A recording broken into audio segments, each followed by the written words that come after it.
So things continue to be weird in the weird world of West Ham United and the weird experience of being a West Ham fan, where we won a game and I don't know how we won it.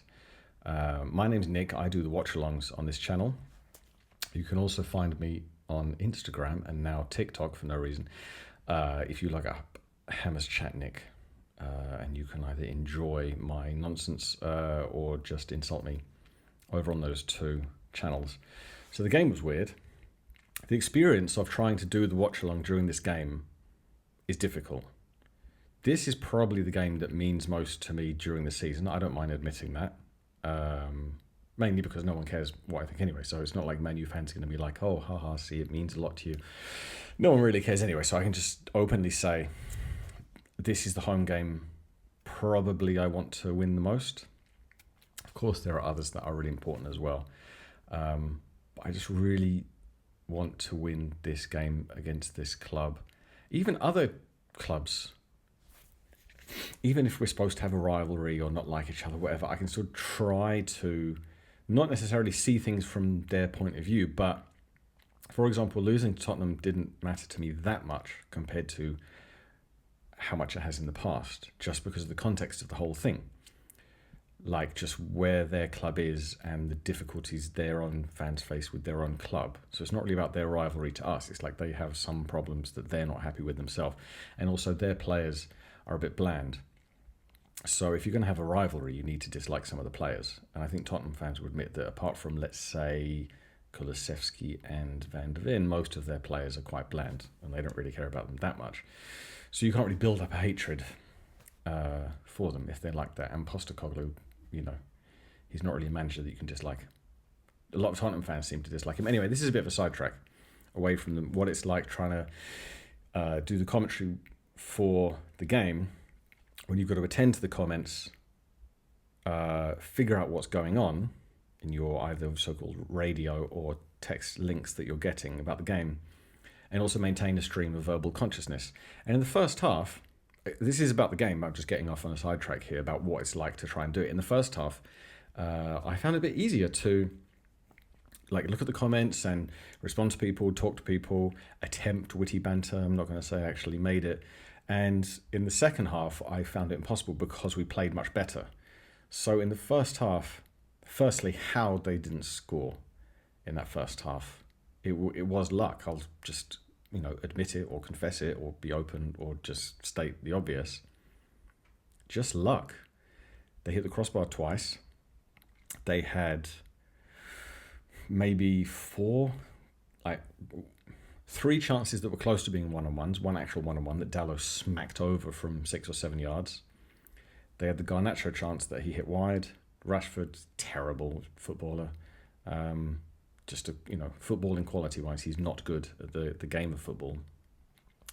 He missed a one-on-one. Hollian stuffed up a potential one-on-one. And Casemiro had the header that Fabianski saved. So they could have been literally like 5-0 up.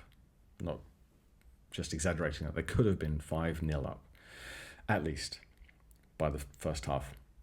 Penalty was soft, you could say. Obviously, they'll be annoyed and say it wasn't. It was just like two people touched each other and that was a penalty. It's probably the opposing view. The fact it was given is more the miracle. And then Super Jarrod Bowen steps up as the captain. Some people say they think he's not a good captain. I just think he puts in a lot of work. I don't think the captain means you're like scoring a hat-trick every game. I think he fought and worked all game. And I think he does that every game, and I think he did it for this game as well. Of course, the standout thing is that, for the rest of the week of YouTube content and West Ham fans talking, it's still going to be the fact that, like in the Tottenham game, people were doubting starting Paqueta. At half-time, everyone, like in the Hammers Chat, Watch-Along, live chat, and probably elsewhere, was saying, Paqueta's effectively cost us a goal with a flick, lost possession a few times, contributed nothing. Even in the Ipswich game, I went to that game, and he contributed nothing apart from giving away their first goal by just dashing off into the distance. He was also culpable for Brentford's goal against us by not paying attention. So we could see that at half-time he had to come off, and he didn't. He cost us another goal by not marking their number 8, who was just in acres of space. He gave away the ball, which led to the third goal. That was a bit lucky. But anyway, he did a lot of things to cost us goals and didn't contribute things.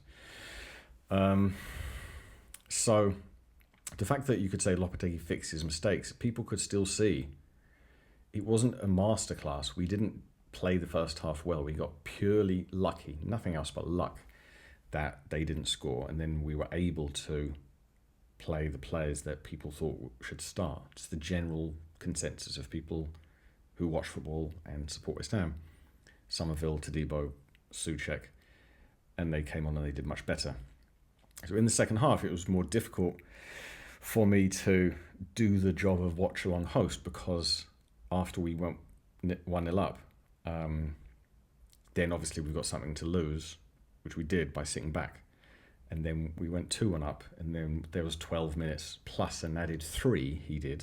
So it was 15 minutes of injury time to try and sit through, which was a painful, horrible, terrible experience, which thank God we came out the other side. So like I say, now there's just going to be a week of what Lopetegui clearly did wrong, and that he can't quite claim that he made clever substitutions that solved the game, because it was just obvious. He just fixed his own mistakes, which you don't really want a manager learning on the job.